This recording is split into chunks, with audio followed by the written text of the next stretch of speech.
kita dibungkam. Tanpa notice, IG Belajar Bitcoin yang ini nggak boleh menerima follower baru. Kita nggak dikasih engagement, dan kita juga nggak bisa login ke device baru. Basically, akun ini udah nggak ada di database Meta. Tapi perjuangan kita nggak akan pernah berakhir. Kalau kita dibungkam, kita akan tumbuh 1000. Tentang siapa yang membungkam itu nggak penting untuk dibahas. Bisa Meta sendiri yang nggak ramah Bitcoin, bisa pihak-pihak yang nggak suka kalau makin banyak edukasi tentang Bitcoin. Dan mungkin masih banyak lagi. Jadi kita move on aja dan kita bikin second account di akun ini di belajarbitcoin.com. Teman-teman follow ya. Ingat, semua alpha Bitcoin sumbernya dari akun ini dari belajarbitcoin.com. Jadi, benernya ada beberapa alasan kenapa edukasi tentang Bitcoin itu nggak disukai. Nama saya Angga Dinata, saya founder Belajar Bitcoin yang ajarin kalian tentang Bitcoin dan aneka kungfu di Bitcoin. Saya ajarin teman-teman pakai Bitcoin dengan aneka strategi real estate untuk melipat gandakan Bitcoin dan bangun mesin ATM pribadi dari Bitcoin. Our kungfu work, semua testimoni dari member, organik tanpa manipulasi. Ada diskon khusus buat teman-teman viewer channel ini, klik link yang ada di kolom deskripsi ya.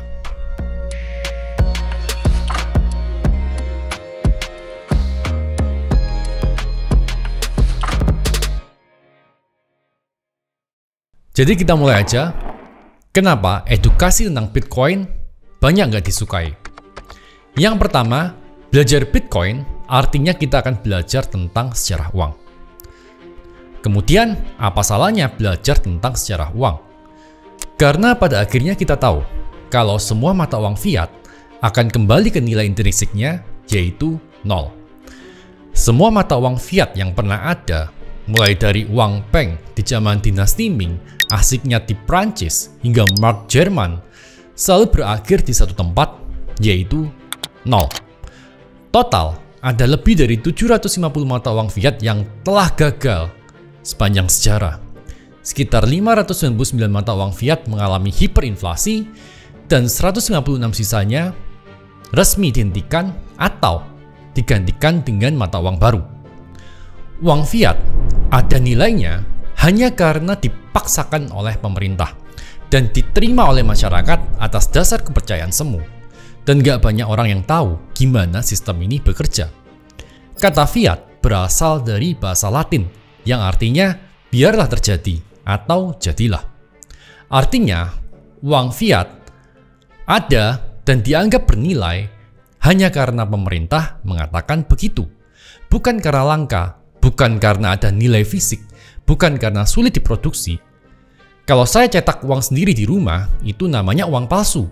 Tapi kalau bank sentral yang melakukannya tanpa batas, itu disebut quantitative easing. Nah, kita jadi paham karena kita belajar Bitcoin. Yang kedua, dengan belajar Bitcoin, kita punya akses menuju ke decentralized finance. Sebuah sistem keuangan yang nggak diatur oleh siapapun, nggak dimonopoli oleh institusi manapun. Kita punya akses ke dalam banking tanpa batas ruang dan waktu yang dulu hanya dimiliki oleh para elit. Nah sekarang kita, para retail juga bisa mengaksesnya. Artinya, mungkin ada yang takut kehilangan kue.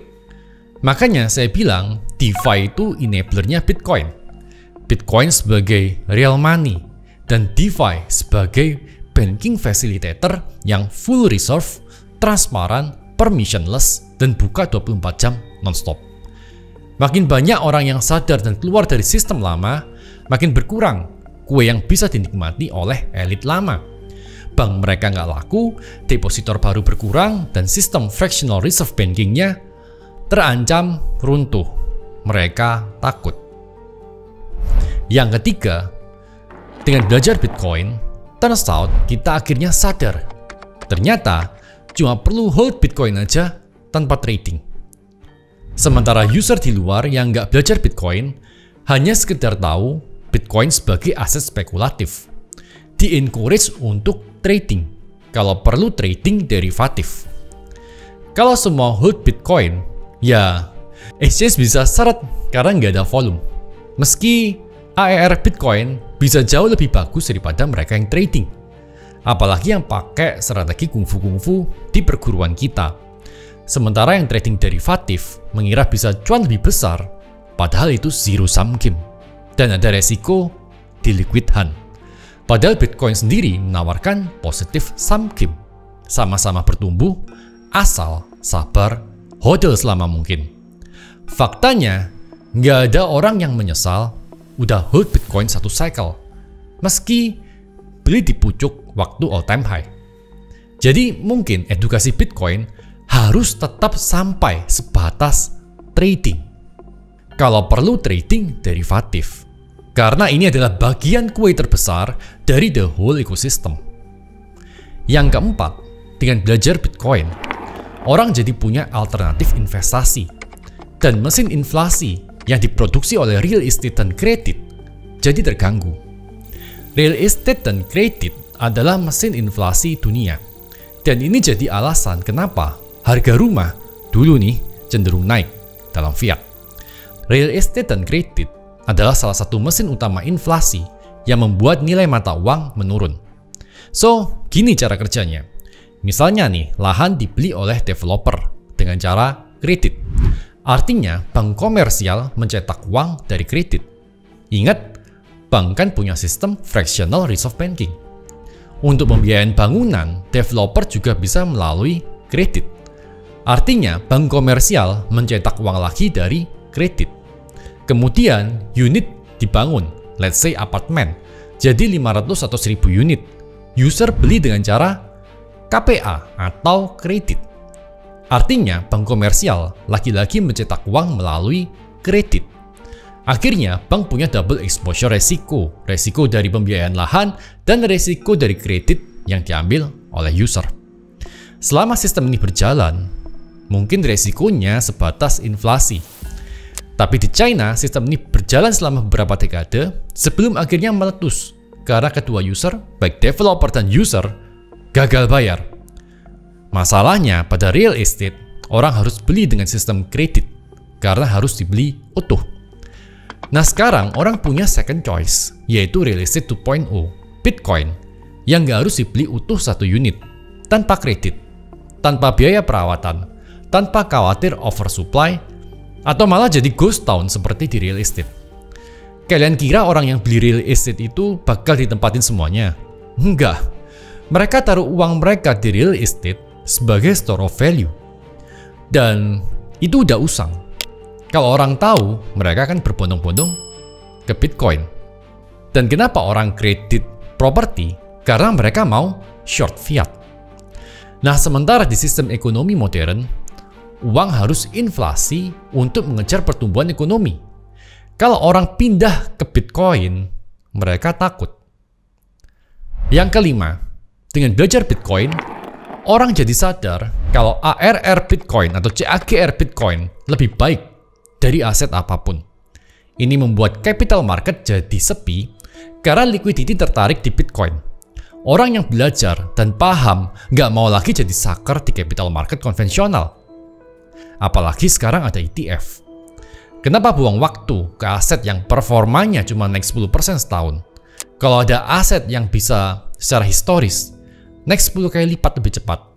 Bahkan punya kesempatan jadi outlier event di masa depan. Mengcopy outlier event emas yang terjadi di 1974, 1998, dan 2004. Di mana emas naik berkali-kali lipat. Saya punya teori, yaitu Bitcoin Milkshake Theory. Terinspirasi dari Dollar Milkshake Theory. Yang bilang kalau dolar Amerika menyedot semua likuiditas global. Nah, Bitcoin menyedot likuiditas global dari seluruh kelas aset ke dalam Bitcoin. Bitcoin adalah aset yang sangat sensitif dengan perubahan global liquidity. Nah, teman-teman bisa belajar dari modul yang ini. Tapi intinya, logiknya gini. Pelan-pelan, liquidity itu mulai bergeser. Dari saham ke Bitcoin, dari emas ke Bitcoin, dari properti ke Bitcoin. Kenapa? Karena investor mencari CAGR yang lebih baik dengan resiko yang lebih rendah. Tahu nggak berapa CAGR emas yang jadi world transfer di era generasi boomer? Dari 1975 hingga 2025, hanya 16,58% dengan total pump sebesar 393.369%. CAGR Bitcoin sejak Genesis Block lebih dari 100%. Dan diperkirakan menjadi 30% di masa depan karena udah lebih mature. Ini better than any asset. Apalagi kalau dilipat gandakan dengan kungfu kita. Dari 2022, kalau Bitcoin pump 5-8 kali, mungkin member kita udah pump 15-20 kali. Teman-teman yang mau jadi member, kita akan bahas lebih dalam, lebih deep, nggak kayak di kulit luar yang ada di YouTube ataupun di medsos. Nah, teman-teman bisa klik link yang ada di bawah.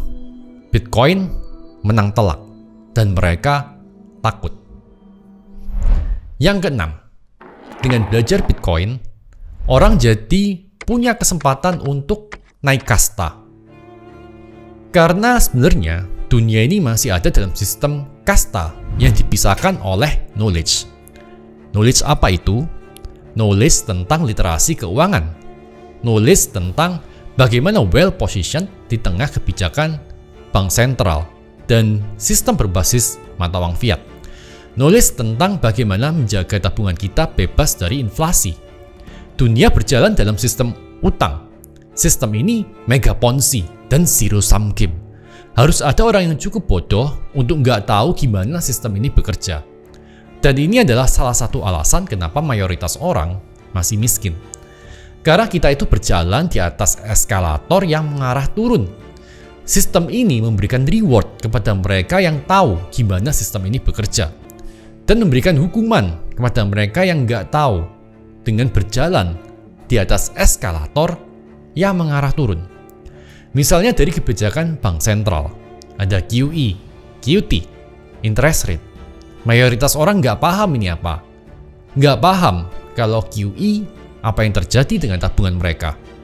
Nggak paham kalau QT bakalan gimana. Bahkan teman saya yang kerja di bank nggak paham. Mereka cuma sebatas kerja tanpa paham sistemnya. Atau mungkin malas belajar.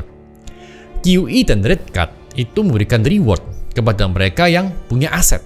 Karena QE akan menambah jumlah suplai uang dan menghukum mereka yang rajin menabung. Dan mayoritas orang di dunia disarankan untuk menabung. QT juga sama. Menghukum mayoritas orang karena pekerjaan jadi lebih susah akibat suplai uang yang diketatin.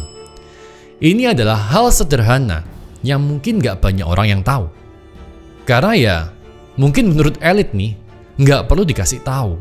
Supaya ya itu tadi, masih ada orang yang cukup bodoh untuk nggak tahu gimana sistem ini bekerja dan jadi kaki tangan mereka. Ketika kita belajar Bitcoin, knowledge itu akan mencerahkan. Knowledge di Bitcoin adalah life-changing knowledge. Yang ketujuh, dengan belajar Bitcoin, orang memilih Bitcoin sebagai store of value-nya, bukan lagi fiat. Mereka sekarang menganggap fiat itu hanya kayak voucher bazar yang dicetak terus-menerus. Apalagi sekarang on dan off ramp di Bitcoin atau crypto udah makin seamless, udah nggak kayak cycle yang lalu. Orang bisa langsung spend sekarang. Si merchant sama sekali nggak sadar. Padahal dunia perlu orang untuk tetap hold fiat. Kalau nggak, sistem itu akan runtuh. Sistem fiat hanya bisa bertahan kalau orang percaya dan mau menyimpan nilai dalam bentuk fiat. Kalau semua orang langsung mengkonversi penghasilan ke Bitcoin, tabungan disimpan ke Bitcoin, investasi masuk ke Bitcoin, maka peredaran uang bisa turun dan kepercayaan pada mata uang fiat bisa hilang. Akibatnya, seluruh sistem moneter kolaps dan mereka takut. Yang 8, dengan belajar Bitcoin, orang menggunakan Bitcoin sebagai alat transaksi. Karena jauh lebih murah dibandingkan sistem fiat yang ada sekarang. Bitcoin bisa ditransaksikan tanpa pihak ketiga, borderless, biaya rendah, 24 jam nonstop, tanpa libur. Sistem lama seperti bank, PayPal, Western Union mewajibkan kita untuk bayar mahal hanya untuk memindahkan angka di layar. Bahkan bisa mencapai lebih dari 15% untuk negara tujuan tertentu via Western Union. Misalnya kalau ke Nigeria. Sistem lama itu diskriminatif. Sementara Bitcoin itu democratization of money. Semua punya akses pada uangnya, kapanpun, dimanapun, tanpa sensor. Dan ada pihak yang merasa takut kehilangan kue. Yang kesembilan, dengan belajar Bitcoin, orang sadar nggak perlu beli atau hold berbagai altcoin dengan monkey bisnisnya, nggak perlu pusing naratif, nggak perlu sabar menunggu alt season, dan ada banyak pihak yang nggak suka kalau ini diungkap di publik. Dunia kripto itu dipenuhi ribuan altcoin, banyak yang lahir dari hype, naratif kosong, atau skema pump and dump. Di sini saya bicara valuasi project yang di-generate oleh tokennya. Karena kripto itu basically punya dua produk yang beda, token dan protokolnya. Protokolnya sendiri bisa jadi enabler dari Bitcoin. Beberapa kungfu kita juga pakai protokol DeFi. Dan nggak dipungkiri juga, ada beberapa project kripto yang berhasil, tapi itu sangat jarang. Dan seolah milih jarum di tengah tumpukan jerami. Ingat, kita nggak perlu hold altcoin atau token governance untuk pakai protokolnya. Banyak yang pengen bisa outperform Bitcoin dan gagal. Nah, faktanya, alt season yang kita tunggu seperti 2021 kemarin nggak terjadi lagi. Karena Bitcoin udah seperti milkshake yang menyerap liquidity dari capital market termasuk kripto. Dan mereka takut kalau orang punya knowledge ini. Yang ke-10, dengan belajar Bitcoin, kalian belajar bagaimana sistem ekonomi bisa bekerja yang ternyata bekerja di atas hutang. Uang fiat diterbitkan dari hutang. Pegang uang fiat sama dengan pegang hutang negara. Uang fiat punya nilai karena kita percaya pemerintah akan terus mampu membayar hutangnya. Dari mana bayarnya? Dari cetak uang lagi dengan menerbitkan surat hutang baru. Sementara neraca pemerintah defisit dan perlu berbagai pembiayaan. Pendapatan dari pajak nggak cukup. Maka terbitkan surat hutang lagi dan cetak uang lagi. Sistem ini berjalan kalau masih tetap ada pembeli surat utang. Menurut Institute of International Finance, total utang global telah mencapai lebih dari 324 triliun di Q1 2025. Ini jauh melebihi total GDP dunia. Sistem ini butuh terus mencetak uang dan menambah utang agar nggak runtuh. Sistem apa yang kasih yield pada pengguna lama dari modal pengguna baru? Betul, Ponzi. Ini adalah mega Ponzi legal yang nggak boleh runtuh. Saya nggak mau ini runtuh. Kalau runtuh, akan terjadi kekacauan global yang menghancurkan kehidupan banyak orang. Sayangnya sistem ini hampir pasti runtuh. Ray Dalio menyebutnya dengan debt cycle crisis. Ini adalah fenomena ekonomi di mana sistem keuangan dan ekonomi terus bertumbuh di atas tumpukan hutang. Hingga sampai pada titik tertentu, utang itu nggak bisa lagi dibuat dan sistem akhirnya runtuh atau reset. Pada saat sistem reset, kapal besar ini tenggelam. Bitcoin adalah skoci finansial untuk kita semua yang udah belajar Bitcoin dan hold Bitcoin. Depresi ekonomi hebat untuk mereka yang hold fiat, wealth transfer untuk mereka yang hold Bitcoin. Ingat perak Spanyol pada tahun 1600. Ingat Weimar Republic di tahun 1933. Ingat emas pada 1971, 98, dan 2004. History rhymes dengan cara yang unik.